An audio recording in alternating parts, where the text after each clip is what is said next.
bratislavského štúdia. Moje meno je Viktória Gažová a dnešné HR Guacamole budem sprevádzať.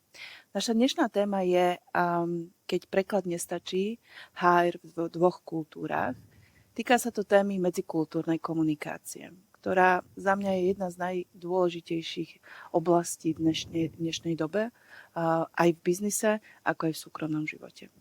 Túto tému sme minulý rok rozoberali približne v marci, kde sme ju predstavili, ukázali, ako funguje, ukázali nejaké dimenzie, ako ju možno chápať, ako niektoré kultúry sa dajú porovnávať a povedali sme si nejaké príklady. Zároveň stále si myslím, že je to dôležité a nie dostatočne sa o tom rozpráva. Prečo? Čo sa týka štatistík, podľa úradu práce, tak v roku 2004 bolo približne 3400 zamestnaných ľudí s inou kultúrou. V roku 2025 toto číslo je už 130 000. Chápem, čo vás možno napadne ako prvé, no prvá kultúra alebo prvá národnosť, ktorá na tomto zozname je, má ledva 48 000 ľudí zamestnaných. Čiže bavíme sa o niekoľko kultúr, ktoré sú už na Slovensku. A prečo je to dôležité? Každý z nás žijeme v nejakej komunite, v nejakej pracovnej komunite. Čiže stretneme sa s tým, či chceme, či nechceme. A aké to je vlastne pracovať vo firme, kde sa stretávajú rôzne iné kultúry, tak to je téma nášho dnešného Guacamola. A môj hosť, Lucia Šimeková z spoločnosti Fočkáreň, bude dneska môjim partnerom v tejto téme. Luci, vitaj. Ahoj, dobré ráno. No, my sme si teda povedali, že si CEO spoločnosti Fočkáreň, ktoré je teda vietnamské bistro, veľmi známe v Bratislave, ale predsa máme určite poslucháčov aj mimo Bratislavy, tak skús nám možno trošku predstaviť vlastne, čo je Fočkáreň, aká firma je Fočkáreň? Ďakujem ti za otázku. Takže Fočkáreň je sieť vietnamských bistier. Máme 3 vietnamské bistra Fočkáreň v Bratislave a operujeme ešte jedno bistro Tuk Tuk. A zároveň Tuk Tuk máme aj franšizované bistra, ktoré sú ďalšie 3. Takže sme taká sieť, gastrosieť, už by som povedala. Aj keď ja nevnímam Fočkáreň ako nejaký reťazec, ale ani ako obyčajné bistro. A je to firma, kde časť týmu je so mnou už od začiatku. Firma vznikla pred 8 rokmi a to v našom segmente nie je samozrejmosťou. Momentálne máme cca 80 zamestnancov a takže za tých 8 rokov sme celkom narástli. A čo by som povedala o nás ako o firme, tak ja ako spoluzakladateľka a CEO sa snažím viesť firmu tak, že nielen, že vytvárame to dobré jedlo, ale že vytvárame firmu, v ktorej je kultúra, v ktorej sú hodnoty a kde že dokážeme vytvoriť firmu, kam ľudia radi chodia pracovať. A taký môj bežný deň vyzerá tak, že prídem do kancelárie, pozdravím sa s ľuďmi, ktorí tam už sú skôr než ja, urobím si kávu, prejdem si maily, môj to-do list, prejdem si stretnutia, ktoré mám naplánované. A je tam veľmi taká uvoľnená atmosféra a následne veľmi rada sa ponáram do mojich excelovských tabuliek a modelov, analyzujem vývoj tržieb a čo môžeme ešte ďalej robiť. Ale niektoré dni som v teréne, chodím po prevádzkach, stretávam sa najmä s ľuďmi, či už riešim vlastne tú operations časť, kde mám nejaké one-on-one stretnutia s mojimi kolegami, alebo len neformálne pokecam s našimi zamestnancami, pretože vnímam, že je dobré byť im na očiach, že nie som iba nejaké zjavenie, ktoré pracuje niekde v office a robí si niečo, ale aby aj cítili, že kto je Fočkáreň, pretože Fočkáreň v konečnom dôsledku sme aj my dvaja zakladatelia. A a tak. Treba povedať, že teda ty sama si spomínala, že približne máte 80 zamestnancov, čiže ten pomer teda tých dvoch kultúr, ktoré sa nám tam stretávajú, je približne aký? Skús to približiť. Väčšina našich zamestnancov sú z Vietnamu, myslím. Respektíve je to tak skoro 50/50, ale prevažuje vietnamská časť. Skrz to, že všetci naši kuchári sú z Vietnamu a potom ten front of house máme slovenských zamestnancov, alebo aj ukrajinských, alebo aj zo Srbska. Takže je to taká multikultúrna firma. No ty si spomínala, že teda firma už existuje 8 rokov a súhlasím, že asi v dnešnej dobe v tom gastrosvete to je už významný vek. Už nie ste mladá firma, dá sa tak povedať. Ale do tejto doby alebo podoby, ako ste dnes dorástli. Čiže aké boli možno tie začiatky? Ako to celé začalo? Ako prebiehal ten rast? No pred 8 rokmi sme začínali s jednou prevádzkou. A ja som v tom období mala úplne inú kariéru. A fočkareň pre mňa vznikla z lásky k vietnamskej kuchyni. A z toho, že sme videli nejakú príležitosť, tak sme otvorili prvé bistro s tým, že nebol nejaký... Pre mňa osobne nebol vtedy nejaká vízia teraz, že toto bude veľká firma a budem sa tomu takto venovať ako dnes. Ale za cca do 2 rokov sme boli už na 3 prevádzkach a následne pribúdali ďalšie plány, expanzie, či už to bola franšíza, či už to bol nový brand, účasť na festivaloch, cateringy. Takže firma rástla nielen tými aktivitami, ale najmä počtom ľudí. A to bol taký moment, kedy sme začali mať viac a viac kolegov, aj slovenských, aj vietnamských, a to menilo celú dynamiku firmy. Komunikácia sa musela nejako inak nastaviť alebo riešiť. A aj to, čo som od seba ako od šéfky požadovala, tak a tie moje nastavenia sa museli zmeniť. Vy ste špecifický tým, že teda už ty si spomínala, že je tam tá láska k tým vietnamským koreňom, tá kuchyňa, samozrejme polovička alebo vyše polovička tých ľudí je vietnamských. Kedy si ako keby uvedomila, že viac menej ty máš ako keby 2 firmy s tým počtom ľudí? Kedy prišiel možno taký ten zlom, že aha, no tak tu už ten jeden prístup nestačí?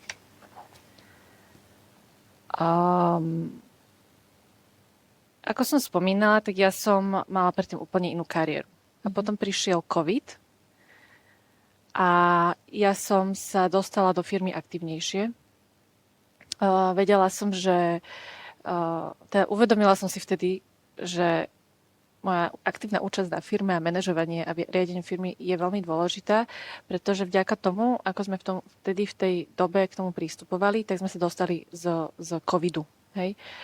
Že sme vedeli rýchlo zareagovať a meniť procesy, nastavovať, bola úplne iná komunikácia. A to nám pomohlo prekonať to náročné obdobie, ktoré bolo pre gastro, ale my sme paradoxne v tom čase rástli. Pretože sme prijali kroky, ktoré sme prijali. A to, že som si uvedomila, že OK, potrebujem byť vo firme a že už mám opustiť moju kariéru v real estate, tak som začala byť CEO, aj keď ja osobne som si môj titul CEO napísala do vizitky asi pred rokom, hej. Že dovtedy som mala buď nič, alebo som bola iba zakladateľka, alebo som ešte akože interne bola mama fočkárne. A keď už som sa ponorila teda do firmy, tak som to mala nejakú predstavu, že ako by som to chcela riešiť, ako by som chcela vidieť toto, kde by som chcela nastaviť nejaké zmeny. A síce ja som si riešila tú slovenskú časť a Dávid riešil tú vietnamskú časť, tak som si uvedomila, že aha, že robíme zmeny na jednej časti firmy, ale tá druhá časť to vôbec sa nechytá. A vtedy som sa uvedomila, že my máme dve firmy. Vlastne vo fočkárni je firma Lucia a firma Dávid. Alebo teda slovenská a vietnamská firma. Takže zatiaľ, čo na jednej strane sme pracovali tak organizovanejšie, že sme mali nejaké manuály a snažili sme sa dodržiavať tie manuály a pravidlá a tak ďalej. A teraz nehovorím, že vietnamská časť nedodržiavala nejaké pravidlá, ale bol to úplne iný spôsob implementácie tých pravidiel a tej komunikácie. Že nestačilo len povedať a aj keď stále neviem, ako to mám robiť úplne, popravde, že stále sa akože hľadáme, ale preto vlastne sme aj tu a sme sa o tom bavíme, pretože to riešime aktívne. Tak, tak vtedy to bol taký moment, že sme nevedeli sme tie rovnaké pravidlá dať na obidve časti. A ja si pamätám takú jednu situáciu, kedy sa riešil konflikt na prevádzke, čiže už sme začali mať nejakú štruktúru a riešil sa konflikt, niečo medzi vedúcim prevádzky a hlavným kuchárom. A pre mňa to bola taká banálna vec, ktorá sa dá vyriešiť, keď si dvaja sadneme za stôl a porozprávame sa o tom. Ja som do toho vstúpila. Vypočula som si oboch, komunikovala som s oboma s rešpektom a pochopením a hľadala som kompromisné riešenie. Snažila som sa pochopiť tú vietnamskú časť, čo hovorí, aj tú slovenskú časť, čo hovorí. A potom vlastne som sa to snažila ja preložiť obidvom do toho, do toho pochopenia. A zároveň sme im zabezpečili, alebo máme vo firme, že môžu využívať služby prekladateľa, keď majú nejaké témy, o ktorých sa chcú rozprávať, pretože samozrejme tá jazyková bariéra je tam veľká a tá je aj pre mňa. Ja som síce Vietnamka, ale neviem dobre po vietnamsky. Teda viem tak, že občas sa mi smejú na mojej vietnamčine a ja sa im smejem na slovenčinu, takže sme si kvit. Ale hľadala som to riešenie, ako vlastne sa majú spolu vlastne komunikovať a pochopiť. A myslela som si, že je to nejaká chyba v preklade a v tom pochopení. Ale stále sme narážali na problém, že ten problém sa nevyriešil. Lebo reakcia z oboch strán bola iná a vtedy som si uvedomila, že tie pracovné hodnoty, ktoré ja považujem za normálne, sú kultúrne podmienené. Že proste vediem ľudí, pre ktorých je tá hierarchia, tichosť a lojalita úplne inak nastavená než pre mňa. A preto keď mám jednu časť firmy, ktorá manažuje prevádzky, tak musím pochopiť, ako nastaviť aj tú druhú časť, aby si rozumeli, aby sme mohli napredovať ďalej. Mne z toho, čo hovoríš, ako silne vnímam isté hodnoty, ktoré teda ty máš v tom riadení, ako tú firmu chceš viesť. A len podotýkam, tu bol spomínaný Dávid, on je spoluzakladateľ spoločnosti Fočkaren, takže vždy ste ako keby na to dvaja. Zároveň sme spomínali tú šialenú éru covidu, ktorá bola ťažká pre každého. Vy ste počas toho rástli. Čo bolo po tom covide? Keď už všetko sa uvoľnilo, už človek mohol sa keby nadýchať. Ako pokračoval Fočkareň? Tak ako som spomínala, že som sa viac začala venovať firme, tak som chcela firmu lepšie pochopiť. Alebo nie, že firmu lepšie pochopiť, ale pochopiť našich zamestnancov. Pretože zrazu už to neboli len bistra, ktoré si žijú nejakým svojím spôsobom. Ale už tam boli aj nejaké možno požiadavky z vrchu. A keď som aj chcela robiť tie zmeny, tak bol tam nejaký odpor, alebo proste mi to nešlo. Čiže som chcela pochopiť vlastne, že čo vlastne chcú ľudia, naši zamestnanci, čo by pre nich bolo, čo by chceli, aby sme zlepšili vo firme, aby sa im lepšie pracovalo. Pretože na to mi veľmi záležalo. Pretože my sme si dlho hovorili, že Fočkareň je rodina. A Prakticky David je môj bratranec, môj spoluzakladateľ. Ale keď už bola firma taká veľká, tak sa to úplne nedá nazvať rodinou. Aj veľa múdrych biznis ľudí vlastne hovorí, že nemala by si nazývať firmu rodinou, pretože nie ste rodina, ste firma.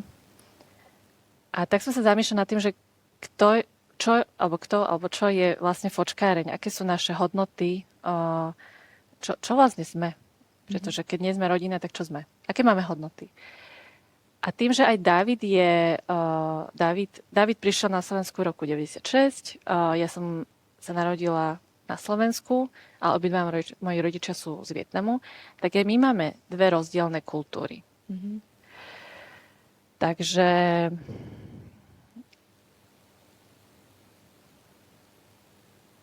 čo? Takže na to, aby som pochopila, že čo vlastne chcú ľudia, som si vymyslela dotazník spokojnosti zamestnancov, ktorý sme preložili aj do slovenčiny. Odpálili sme Google Forms, dotazník, jednoduchá vec a následne sme ho vyhodnocovali, ale čakali sme otvorenú spätnú väzbu, že konečne mi ľudia napíšu priamo, že čo ich trápi, čo by chceli zmeniť, ale vôbec sme to v tom dotazníku nevedeli. Nevideli sme to tam. Mňa zaujala ešte jedna téma v tom, čo si teraz spomínala, a to sú tie hodnoty. Tie ste si definovali akým spôsobom? Že ste si sadli a išlo to od vás? Alebo ako sa to dá zadefinovať v takomto multikultúrnom prostredí, aby to sadlo? Aké to bolo? Popravde, zo začiatku sme mali nejaké hodnoty napísané odo mňa a bez ChatGPT. Ale keď sme začali viac a hlbšie riešiť celkovo tému nastavenia HR a pochopenia celého HR vo firme, pretože to je úplne samostatná kategória, ktorej som nerozumela, alebo nemala som s tým až takú skúsenosť, tak sme si k tomu prizvali externého partnera Súko, kde sme to nastavenie tých hodnôt prenechali na nich. A aby sme na to nešli intuitívne, alebo aby to nešlo odo mňa, ale aby sme išli na to metodicky. Takže, a nebolo to o tom, že OK, toto je 3 slova, alebo 5, alebo 8, ktoré nás definujú a poďme sa o tom pobaviť, ale vlastne sa to riešilo úplne inak, že sa prizvali za jeden stôl aj slovenskí, aj vietnamskí, aj ukrajinskí kolegovia a počas niekoľkých sedení moji zamestnanci, alebo naši zamestnanci tvorili tieto hodnoty. Takže na konci dňa to, čo vzniklo, je naozaj odrazom firmy ako takej, ako naozaj ako firma žije, pretože ten firemný život je primárne na tých prevádzkach a ja som v office. Takže ja môžem mať nejakú predstavu o nejakých hodnotách, ktoré by som chcela mať vo firme, ale najprv som musela pochopiť, aké sú reálne hodnoty vo firme a ako potom vlastne s tými hodnotami pracovať ďalej, aby sa to dostalo ku všetkým a zároveň, aby sme aj do budúcna hľadali ľudí, ktorí súznia s tými našimi hodnotami. No ja som bola súčasťou niektorých tých sedení, respektíve workshopov, ktoré aj spomínaš, a bolo naozaj krásne vidieť rôzne tie kultúry, tie diskusie, tie kreslenia, dostať to ako keby na jeden papier. A krásny výsledok je toho, že vy máte dvojazyčnú brožúru, kde máte každú tú jednu hodnotu vysvetlenú aj s príkladmi. Takže to bol pre mňa určite veľmi krásny príklad toho, ako sa dá tá teória preniesť reálne do praxe a firma to ako keby má. Ale poďme možno byť trošku viac konkrétnejší. Ty si už síce jeden príklad spomenula, aké sú rozdiely aj v tom kultúrnom vnímaní, ale vidíš tam ešte aj nejaké iné možno príklady, ktoré by si povedala, že tie kultúrne rozdiely sú naozaj ako keby citeľné? Keď sa tak nad tým zamyslím, tak to mám navnímané, že vietnamskí kolegovia mi veľmi zriedka povedia priamo nie. Čo nie je nesúhlas, ale rešpekt.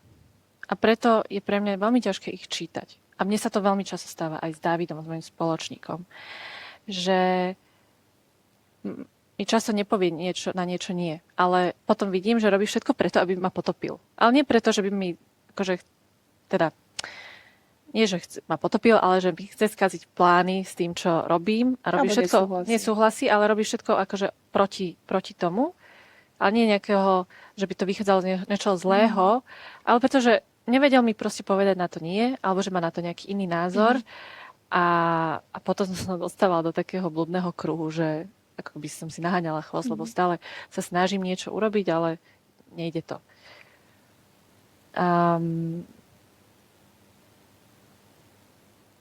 Napríklad, ešte konkrétny príklad v tomto, že mala som jedného človeka priamo pod sebou na takej vedúcej pozícii a vedela som, že asi s ním nie je úplne spokojný, ale nepovedal mi to priamo, nepúšťal ho do nejakých vecí a potom sa mi tie informácie vlastne dostávali sprostredkovanie cez môjho otca napríklad. Čiže to, že naši teda vietnamskí kolegovia nepovedia nie, to je pre nich, je to skôr z toho rešpektu, že si vážia teba ako človeka a vlastne nezazdielajú tento negatívny názor tak priamo. A ďalšia vec, ktorá s týmto súvisí, je, že kritika je pre nich oveľa závažnejší zásah ako pre nás, čo pre mňa je možno nejaký bežný feedback a ja ho vyhľadávam, tak ak chcem, aby mi to povedali do očí, tak pre nich je vyslovene nejaké kritiky možno symbolom nejakého zlyhania alebo nejakej hanby a preto ma nechcú vystaviť do tej situácie a zároveň aj cítim, že oni že podávať im tú kritiku je ťažšie, alebo teda musíme ísť na to inak, lebo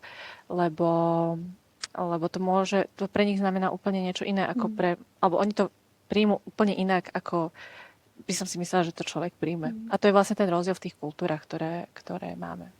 No súhlasím, ja ešte z éry svojej korporátnej minulosti si pamätám, keď som robila tiež s azijskými kolegami, tak pre mňa možno bolo veľmi zaujímavé, že keď nastal meeting, tak ten meeting nebol o tom, že no ideme bod 1, 2, 3, ako sme teda v korporátoch väčšinou zvyknutí, ale skôr vždy tam bol nejaký na začiatku nejaký small talk, nejaký ako sa máte, všetko dobré, taká tá ľudskosť, dá sa povedať. Áno, už si jedla. A až potom sme išli na ten biznis, čiže dá sa povedať, že toto sú také pre niekoho možno nuancy, pre niekoho si povieme, že no okej, sa hráme tu na niečo, ale pre týchto ľudí s tou kultúrou je to naozaj veľmi, veľmi dôležité. Bavili sme sa, kde sú tie rozdiely, ale vždy, keď niekde sú rozdiely, niekde sú aj veci, ktoré sú podobné, alebo dokonca možno rovnaké. Kde vnímaš možno takú tú rovnakosť tých kultúr, že áno, toto majú rovnaké, alebo toto by... Povedala by som, že pri tej súdržnosti. A to nám aj akože zišlo z tých hodnôt. Jedna z tých hodnôt bola súdržnosť. Ale to mi tak utkvelo v pamäti, lebo naozaj akože veľa ľudí doteraz aj vnímalo, keď sme mali tie workshopy k nastaveniu hodnôt, tak veľakrát tam odznelo, že jedna z hodnôt by mala byť rodina. A to sme im negovali tiež takisto, že prečo nie. Takže nakoniec sme to nazvali súdržnosť.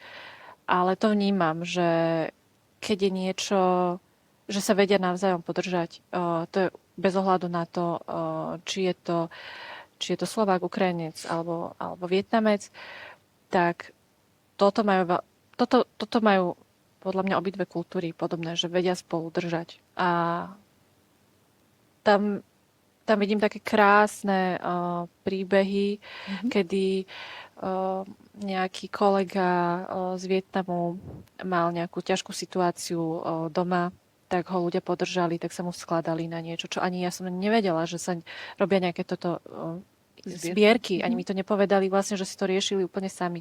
Takisto, keď niekomu sa zo slovenskej časti niečo stane, alebo tak sa podržia A toto je taký asi najsilnejší taká kultúrna rovnakosť, ktorú tam vnímam. Krásna, veľmi krásna hodnota. No poďme trošku ďalej. Ty si už teda naznačila, že po tom covide, keď už všetko začalo rásť a sa tak ako keby znormalizovávať, tak prišiel čas nejakého to merania. Ty si už naznačila, že máš rada Excel tabulky a analýzy, takže si išla teda tou časťou dotazníka spokojnosti zamestnancov, tak skús nám povedať, že ako to prebiehalo. Už vieme, že teda bolo Google, vieme, že to bolo preložené, ale aké to bolo? No,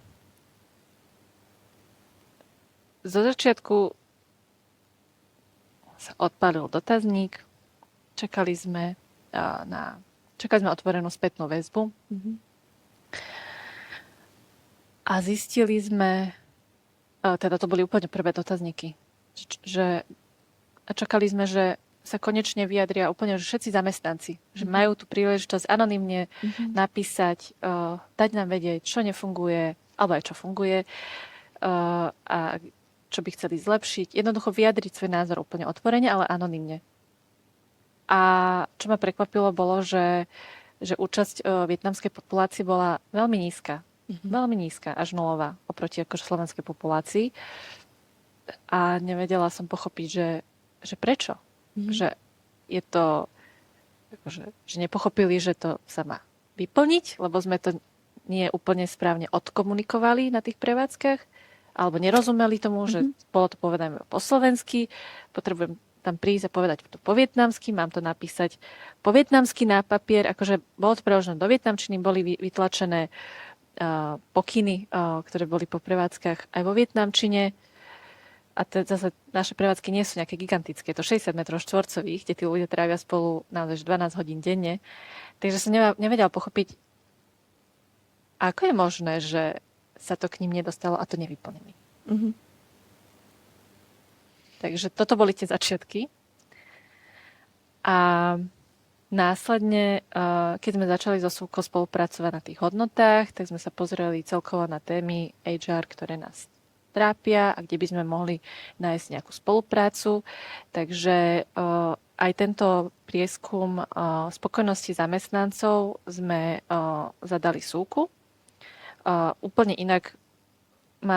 iný prístup ste mali k tomu dotazníku, taký metodickejší, merateľnejší, porovnateľnejší, aby sme vedeli porovnávať tie výsledky z jedného a z ďalšieho roka. A tiež nám po prvom dotazníku vyšlo to isté, že vlastne veľmi málo vietnamských kolegov sa zapojilo. A myslím si, že prvý rok ešte to bolo, že trošku viac a ten ďalší rok, keď sme to robili, tak ešte oveľa menej, že neviem. Že nevedela som, že prečo. A tak sme sa dohodli robiť fokus grupy, ktoré si viedla konkrétne ty, kde sa urobili skupiny ľudí a tým, že ja som očakávala, že keďže to nerobím ja alebo Dávid, ktorý s nimi sedíme, ale robíš to ty ako externý konzultant, tak sa možno tí ľudia otvoria. Ale môžeš aj ty povedať, že čo si zistila na tých fokuskách. Bolo to pre mňa zaujímavé aj v tom zmysle, že samozrejme väčšina tých národností, ktoré tam máme, sa otvorila a tá vietnamská istým spôsobom tiež, lebo sme sa o tom teda bavili.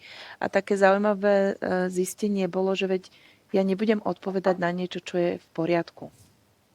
Hej? Čiže to vnímanie toho dotazníka celkovo u nich je také, že tam sa má napísať iba, keď to niečo nefunguje. A keďže niečo funguje, tak to tam nedám. Takže tam aj pre mňa, aj pre nich pri tých fokus skupinách bol celkom silný aha moment. A ja som si opätovne len potvrdila to, čo vnímam, čo som zažila ja, ako keď som robila v korporáte, alebo čo zažívam aj u klientov, že my prírodzene, teda Slováci prírodzene máme ako keby také očakávania v tom, že keď niekto sem príde, tak sa prispôsobí. Hej? A toto je napríklad aj príklad, my si musíme napríklad uvedomiť aj to, že tie iné kultúry my nemáme len v práci. My už máme na školách, na vysokých školách.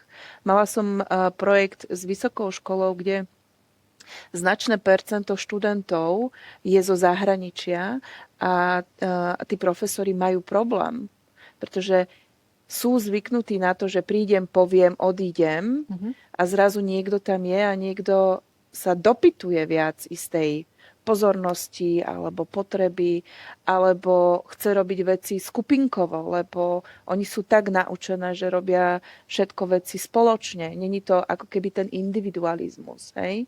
Čiže my si aj toto musíme ako keby uvedomiť, že to není. My sa s tým nestretávame vôbec len v pracovnom živote. My sa stretávame, a dokonca možno aj naše deti sa už s tým stretávajú v oveľa skoršom ako keby veku.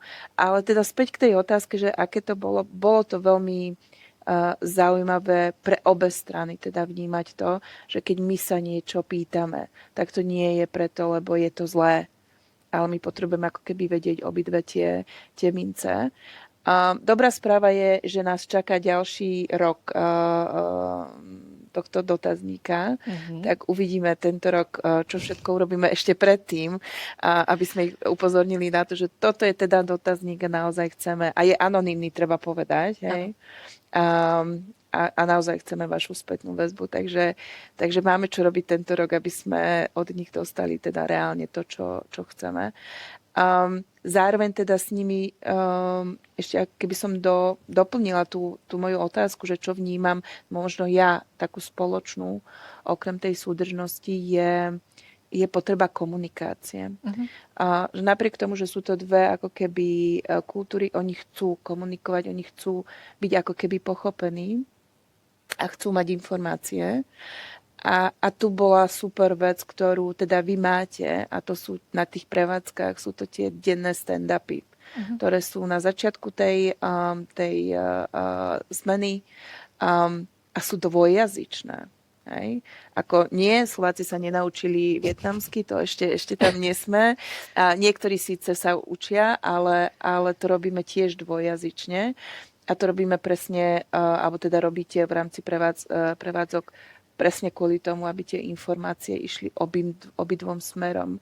Aby to nebolo len o tom, že tí ľudia, ktorí sú ten front, ako si spomínala, by mali tie informácie, ale aj tí, ktorí možno krájajú tú zeleninu vzadu v kuchyni, aby mali tie informácie. A toto vnímam v nich, v tých obidvoch situáciách ako takéto to podstatné. Toto som chcela aj dodať, že čo mne primárne vzýšlo z tých dotazníkov, bolo potreba komunikácie. A možno aj uvedomenie si, že tá komunikácia nie je len o tom, že niečo preložím, ale že čo vlastne tá komunikácia ako taká a odovzdanie tých informácií s pochopením. A nájsť vlastne spôsob, ako tie informácie posúvať ďalej a zabezpečiť to, že to bolo pochopené obidvomi stranami. Tak áno, začali sme robiť tieto stand-upy. Každý mesiac píšem newsletter dvojazyčný a zároveň ako tá komunikácia, alebo teda čo máme ešte v pláne, je nejaký náš interný panel, ktorý bude fungovať na akoby zber nejakých materiálov a manuálov a komunikácie, aby to bolo na jednom mieste, aby ľudia mali k tomu prístup, pretože nemáme to úplne, nemali sme to ani, nemáme to ešte celé tak podchytené, že ľudia vedia, kde si tie informácie môžu vyhľadať o firme. Hej. Ale ten začiatok tých stand-upov a možno aj toho newslettera bol fajn v tom, že už je tam nejaký kotviaci bod, z ktorého z ktorého môžu čerpať informácie obe strany. Čiže aká by bola tvoja odpoveď na otázku, že ako vnímaš ten jazykový a kultúrny preklad? Že je za teba medzi tým rozdiel? A ak áno, aký? Tak určite áno. Aj možno v tom, že vietnamčina ako jazyk aj slovenčina, že môžeš rozprávať s väčším rešpektom a s menším rešpektom, ale aj vo vietnamčine je veľmi dôležité vedieť použiť tie slova správne. A tie prekladače nevždy ti to preložia tak, aby to vyznelo aj s rešpektom. Že tie preklady naozaj, keď si to iba zjednodušene niektoré veci sme si prekladali, tak mohli potom vyznieť až arogantne v tej vietnamčine. Takže na jednej strane je táto akoby jazyková vec a na druhej strane tá kultúrna, a to je vlastne obsah a štruktúra toho, ako to povedať alebo dávkovať tie informácie. A možno ako aj tak to predstaviť cieľ, nie? Že akým spôsobom to celé podať. Že niekedy stačí to poslať mailom, niekomu potrebuješ viac podať ten kontext v rámci toho, že teda prečo to ideme a povedať, ako teda už vieme, že treba povedať aj A, aj to B, že nie je to ako keby taká tá samozrejmosť. Super, ďakujem. No poďme možno takú otázku k našim poslucháčom. Či vy ste sa už stretli s nejakou takou situáciou, s takým možno aha momentom, kde vám to prišlo, že aha, no tak toto môže byť spôsobené tým, že sme iné kultúry, že ináč možno nad vecami rozmýšľame, nejaký možno mismatch komunikácii alebo v spolupráci.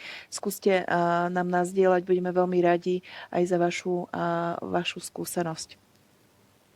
Po prípade nejakú otázku, ak máte, kľudne nám ju môžete poslať. No, my sme už spomenuli aj to, že teda firma rástla. Ty si sama spomenula, že HR bola taká oblasť, ktorú si teda potrebovala nejakým spôsobom uchopiť. Začali ste to s nejakými nastaveniami, hodnotami, potom nejakými tými dotazníkmi. Veľa ľudí hlavne, a treba povedať podľa mňa aj to B, že pri malých a začínajúcich firmách samozrejme nemáme i hneď tie veľké štruktúry a veľké manažerské roly, takže je úplne pochopiteľné, že okrem mzdy a zmluv sa viac menej skoro nič iné nedeje, ale vy ste rástli, čiže bolo ako keby potrebné sa už aj na túto časť pozrieť. Plus samozrejme tá potreba tých ľudí byť vnímaný a byť pochopený a aby aj oni pochopili vlastne, čo je potreba, tak tu si sa začala teda hrávať s tou myšlienkou, že OK, potrebujem to nejak štrukturovanie. No áno, lebo keď sme začali, tak sme išli tak postupne. Najprv bola jedna operations manažerka, bola jedna účtovníčka, bola som ja v kancelárii. Potom už som začala cítiť, že potrebujeme aj finančnú manažerku. Respektíve ešte predtým sme cítili, že OK, potrebujeme možno urobiť aj nejaké levely na tých prevádzkach. Potom prišla finančná manažerka, potom ešte marketingové oddelenie, technický manažér, bla, bla, bla, bla, bla.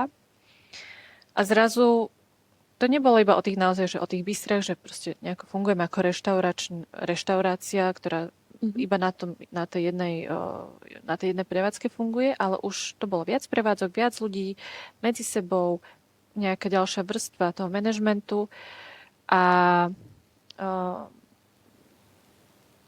jednoducho zrazu sme mali veľa ľudí, a čo bolo super. Ja som bola nadšená z toho, že rastieme, a bola som veľmi hrdá. Rastieme, mám takéto oddelenie a tak. Ale potom prišiel taký moment, že ja to neviem sama riadiť. Lebo zrazu tam bolo veľa rôznych tých oddelení, ktorým som sa musela aj venovať. A nemali sme nastavené presné rozdelenie tých kompetencií a nejako sme fungovali, že každý robil niečo alebo všetko a jednoducho bol sa úplný chaos. Takže sme museli nastaviť veci, ktoré sú v korporátoch akože samozrejme, ale v malej firme ich nikto nerieši. Od onboardingu, nastavenia jasných rolí, spôsoby, ako si dávame feedback, pravidelné stretnutia, proste nejaká štruktúra do toho fungovania. A tak ako som zase sme spomínali tú komunikáciu, tak sme potrebovali nastaviť tú komunikáciu. A teraz, čo to znamená? Hej, že u nás to bolo zadelenie tých kompetencií alebo napísali sme JDčka, čiže job descriptions. A to pre obidve strany, hej? Pre obidve prvú strany. operačnú, tak aj pre tú office, hej? Hej. Mhm. Či už sa nastavovali nejaké že komunikačné kanály, hej, alebo tie stretnutia pravidelné, tak tam bolo strašne veľa tej práce na tých, v rámci toho HR, tých procesov. A tak. Mhm.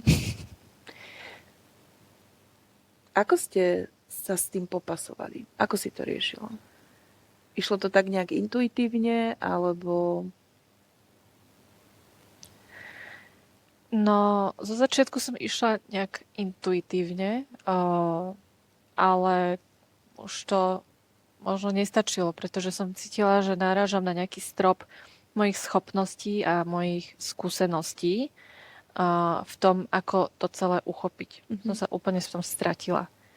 A zo začiatku som bola aj manažérka, aj tá, čo chce meniť procesy.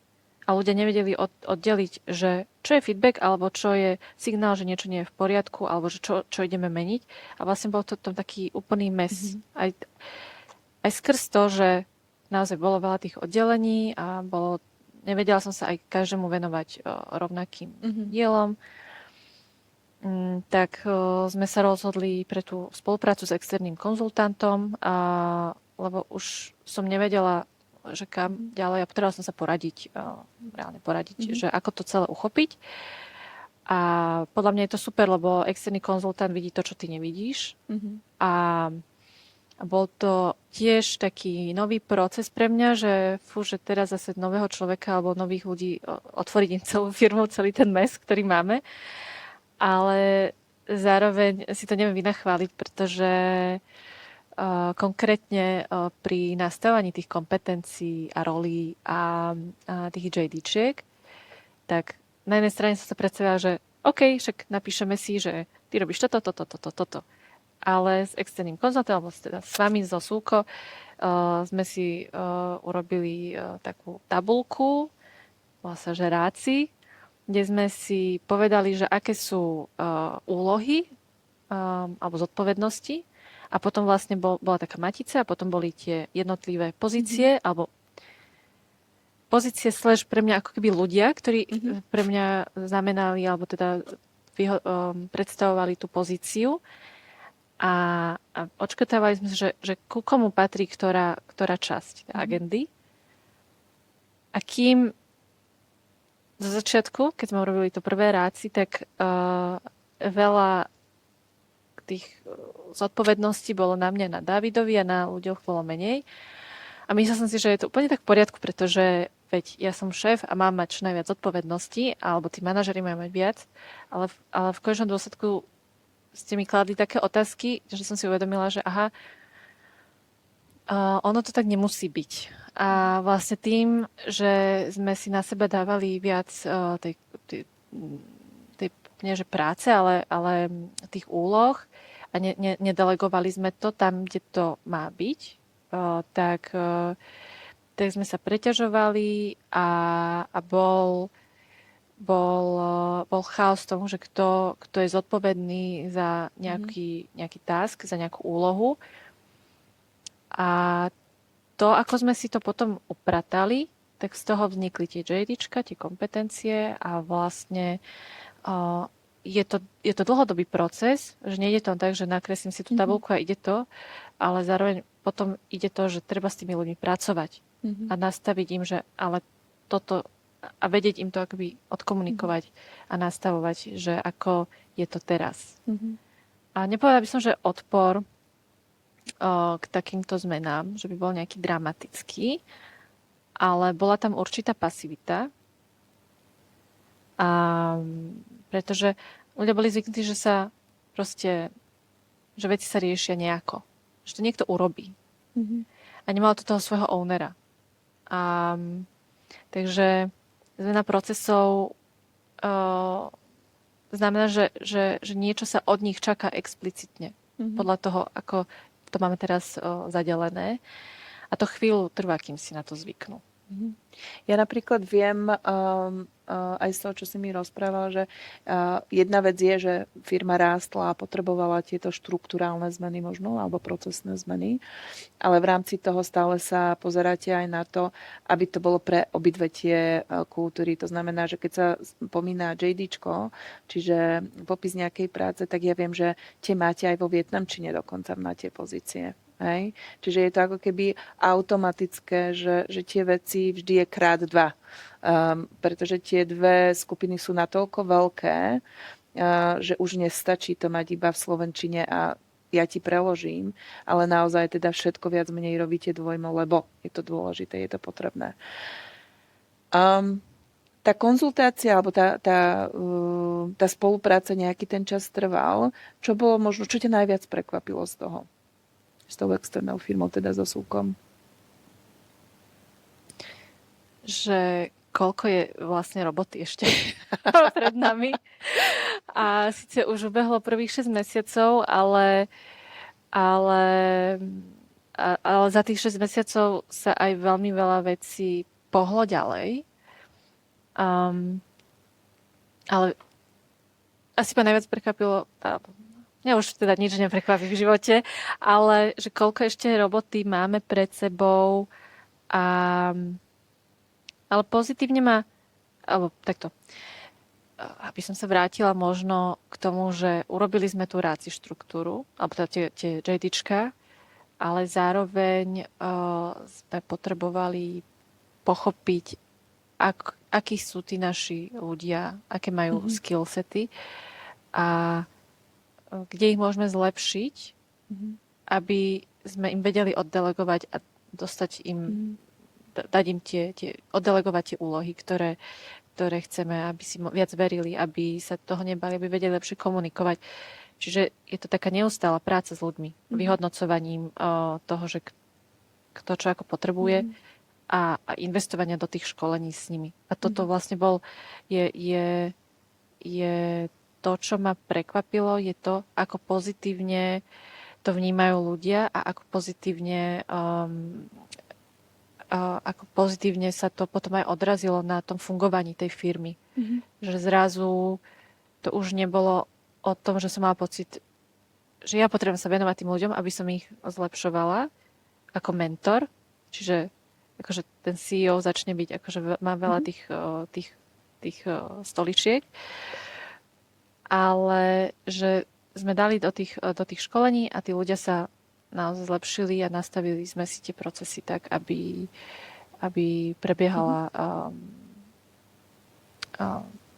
prebiehali tie feedbacky a aby sa mohli aj zlepšovať a lepšie sa cítiť možno v práci. Hej. Máme tu otázku. Ahoj, ako školíte slovenských kolegov na komunikáciu s vietnamskými? To je dobrá otázka.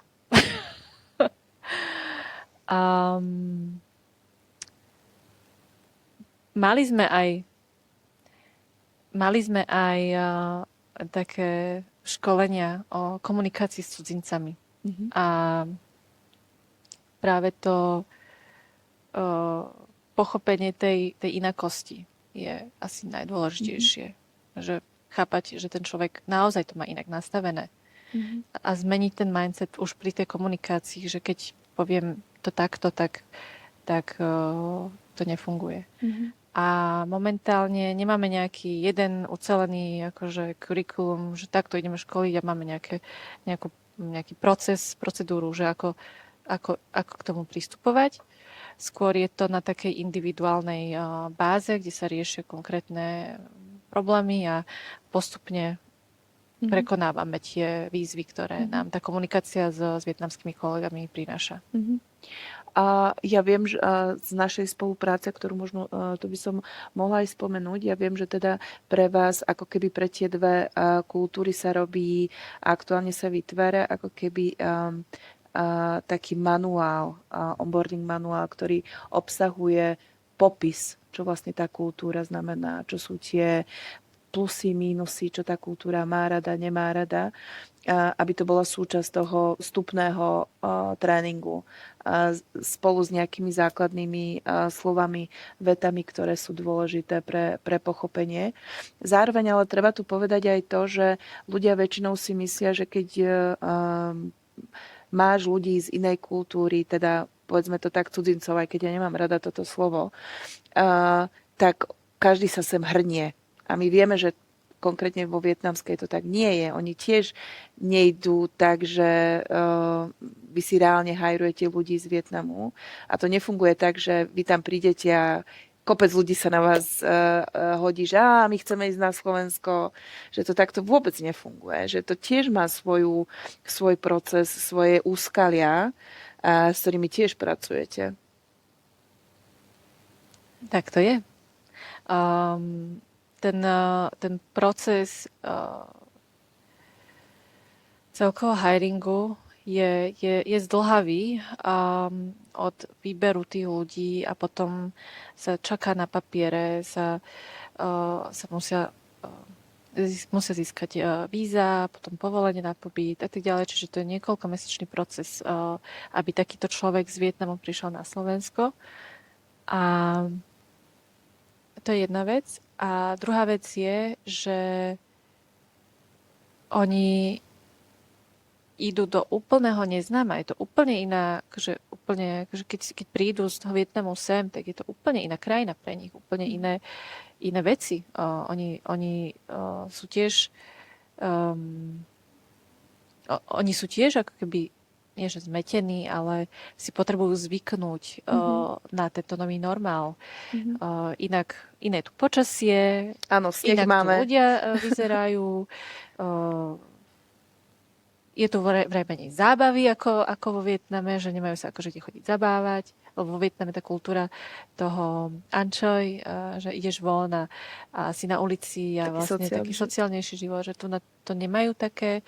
Čiže je to veľa takých zmien pre nich, do ktorých sa oni musia adaptovať. A to, aj to pochopenie tej našej druhej strany, tej slovenskej, že koľko vlastne je to pre nich zmien a musia to všetko navnímať. A niekedy naozaj tí ľudia sú u nás iba pár týždňov alebo mesiacov. To nestačí na to, aby sa asimilovali do toho už zabehnutého kolosu, pretože pre veľa z nich je to možno tá prvá takáto práca v zahraničí a si na to zvykajú. Ja poviem taký príklad, ktorý sme teda mali nedávno a bol to pre mňa tiež taký ten príklad naozaj toho, že až do takejto miery môžeme tú kultúru rozdeľovať. Viem, že sme mali diskusiu ohľadne výplatných pások, čo všetko a ako je postavená výplatná páska. A to samozrejme vždy je diskusia aj pre našinca, lebo tie výplatné pásky nikdy nie sú zrozumiteľné. Ja tomu stále nerozumiem. Ale pamätám sa na ten moment, kedy pre nich bolo úplne nepochopiteľná tá časť, ktorú platí ako keby zamestnávateľ za nimi. Že toto je niečo, čo teda vo Vietname buď ináč funguje, alebo proste to tam nie je. A pre nich toto bolo také úplne, že to není len o tom, že mám tu tie pravidelné odvody, ale ešte niečo ten môj zamestnávateľ na to platí. A potom takéto taká tá vďačnosť za to, že ty ako zamestnávateľ si ešte ochotný platiť za mňa ako keby niečo navyše. Čiže naozaj tie rozdiely sú tam ako keby markantné a toto treba ako keby vnímať v tej kultúrnej rozdielnosti a tým pádom mať ten proces asi interne nastavený, aby ste na to mysleli, že treba to urobiť, treba byť si istý, že je to jasné a je to pochopiteľné. Zostali sme teda pri tom, že externý konzultant za teba áno, či nie? Je to luxus, alebo je to nevyhnutnosť? Samozrejme pri tých menších stredných firmách za teba. Asi závisí, že na čo. Ale ja som zástanca, že pokiaľ je niekto, kto vie robiť niečo lepšie ako ty, tak si ho najmi. Dajú sa robiť veci aj, že sám si ich robím, čo veľa ľudí podľa mňa, ako čo začínajú podnikať, si robia úplne všetko sami. Mhm. Hej, akože úplne tomu rozumiem, been there, done that. Ale v nejakých sférach, keď cítite, že už možno to nie je úplne, že už neviete, tak určite choďte von a nájdite si tých ľudí, stretávajte sa, rozprávajte sa a zistíte, že kto by mohol byť pre vás ten správny konzultant. A na jednej strane ja som napríklad aj marketing, tiež je možno taká vec, že mohli sme, alebo že dá sa to robiť aj, že sami si robíme nejaký marketing, čo je na marketingu ťažké, ale my sme práve zo začiatku mali marketingové agentúry, s ktorými sme riešili či už nejakú stratégiu, mali sme nejaké spolupráce, robili nám nejaké veci, následne sme došli do bodu, kedy sme si začali ten marketing robiť sami, ale teraz napríklad som v bode, kedy zase cítim, že sme zase sa posunuli ako firma niekam a teraz by bola správne obdobie si práve zobrať nejakú externú marketingovú firmu na nastavenie stratégie a nejakých akože vecí. Ale ide asi o to časovanie. Mám pocit, že OK, že teraz je ten čas, kedy by som to mohol urobiť. Ale čo bolo pre mňa vlastne v tom HR ťažké, bolo, že som nevedela úplne, že na koho sa mám obrátiť. Hej. Mhm. Ale určite ja som fanúšik externých dodávateľov. Sú ľudia, ktorí to vedia robiť lepšie ako vy. Takže nebojte sa proste sa pýtať, zisťovať, lebo vám to vie strašne veľa dať. A už napríklad pri našej veľkosti máme aj externú IT firmu, ktorá nám robí jednak že správu všetkých zariadení, ale čokoľvek chceme riešiť, tak sa s nimi konzultujeme. Mhm. A vlastne ja sa veľmi rada konzultujem, takže takže tak. Dobre, čo by bol teda tvoj odkaz? Ak sa pozrieme na to teda, že máš tam tie kultúry, ktoré sa ti vo všetkom stretávajú, pretože sú to pozície rôzneho druhu, ale z toho sa stavia tá firma. Čo by bol možno tvoj taký nejaký odkaz? Že keby prišiel nejaký majiteľ podobnej firmy, podobnej veľkosti, podobnej situácie, že čo by si mu povedala? Čo by boli možno také nejaké tvoje odporúčania?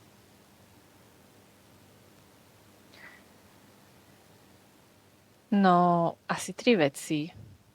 Poprvé, nezačínaj od hodnôt, ale začne od toho, že čo reálne funguje a čo nefunguje každý deň. A hodnoty sú vlastne výsledok toho, nie nejaký začiatok. Mhm. Čiže to je asi po prvé. Po druhé, preklad nie je pochopenie. To je taká možno, čo sme sa naučili. A ak máš multikultúrny tím, tak nestačí mať dvojazyčné dokumenty, ale musíš aj rozumieť, ako druhá kultúra komunikuje, čo za tými slovami stojí a ako s nimi pracovať.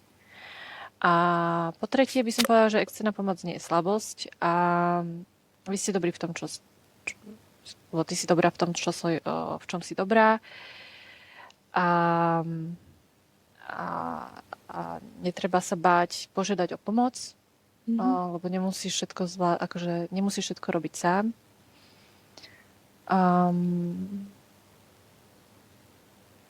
A čo by som ešte povedala?